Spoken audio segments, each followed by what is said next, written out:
Ah, there we go. Do you mind if I was going to put my chart up just so people can see what it looks like Oh, please. with the software. So I would highly, highly recommend downloading the software because it really shows you everything. So it gives you your life chart, and over here it'll give you the type, the authority, and the profile. So you can see everything right there. And I think I think you put in, for example, your birth date and your time of birth and your place of birth, Hmm. and then it pulls up the chart. Yep. So would you like me to say a little bit about your chart? Sure.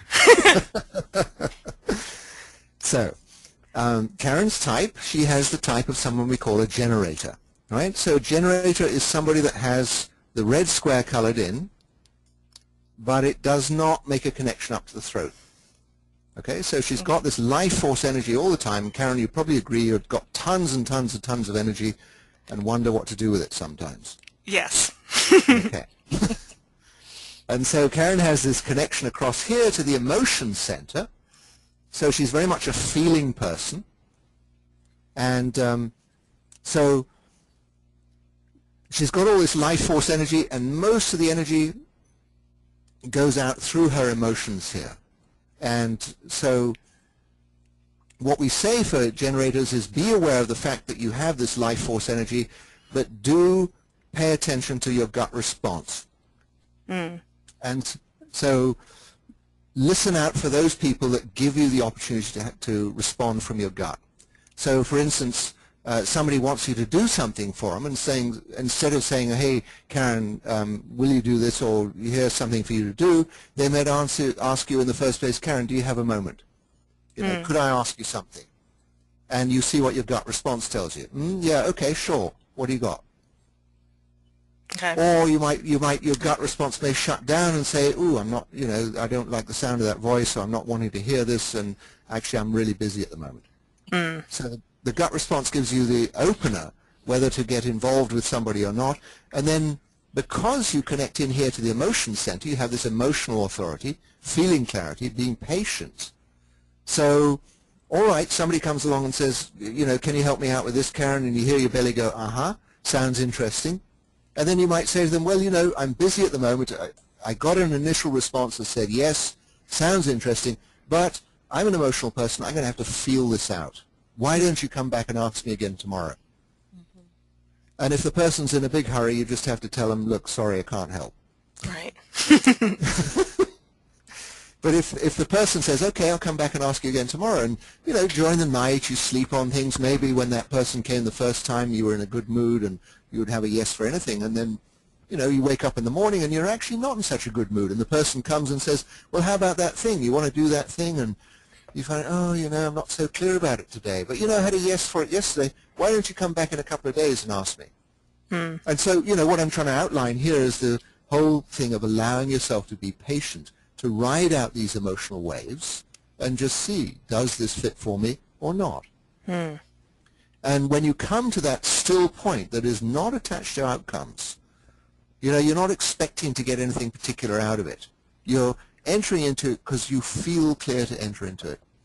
And then it becomes a whole different experience, that you come from this resolved emotional clarity from your belly, from your solar plexus, and you enter into something on your terms.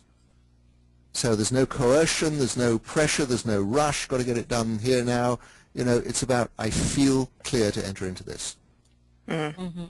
So that's the authority, that's the emotional authority. The gut response tells you, uh-huh, interesting, but let me feel clear about it before I engage fully.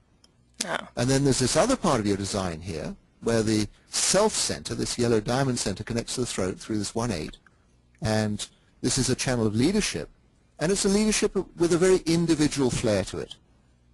That people that demand a lot of instructions from you, generally you'd have to tell them, go and ask somebody else. You really like it when people ask you something and they trust that you're going to guide them somewhere that they want to go. So I mentioned briefly everything on the right here, everything colored in black is what we call conscious information. This is all from the moment of your birth. Everything over here on the left is all the genetic input. And that's all So the unconscious? That's all the unconscious. So we notice this 8-1 here is all colored in pink, and it comes out of the 8 here and the 1 here. So somewhere down your ancestral tree is this leadership ability that has been passed down to you. You know, you're a born leader. You always have been able to do that. And, you know, you don't have to worry about it because it's something that's inbuilt in your nature. All I would say to you is, everybody, you walk in the room, everybody's going to expect you to lead them. And that may not be what you're wanting to do. Right. And so, you know, you're listening out for those people that give you the chance to get a gut response before you take on that leadership role for them. Mm. And you may have noticed situations in your life where you just jumped into something, oh, I can handle that. And then you find out, oh my goodness, I didn't read the fine print. Right. Yeah. Yeah. So there's just a brief view of what I can say about your design. Of course, you know, when I give readings, I look into all of these things here. I can say about your placement of the moon here, you're somebody who listens on a very, very deep level. And for you to be in situations where there's just a noise, it's almost unbearable for you. Mm. Yeah. Probably sales is a very good area for you. You can very easily point out to people what's going to be very helpful in their life. You have an inner guidance system that's there are situations in your life where you just know something sometimes and you can't rationalize how it is you got to that point. You just know it, and very good at being able to guide people. But again, you know, it has to happen on your terms. Right. There's a thing over here in your unconscious makeup, and this comes from your father's father, the unconscious Mars here. And this is basically, you absolutely cannot stand being pigeonholed. Yeah. Anyway, giving away trade secrets here.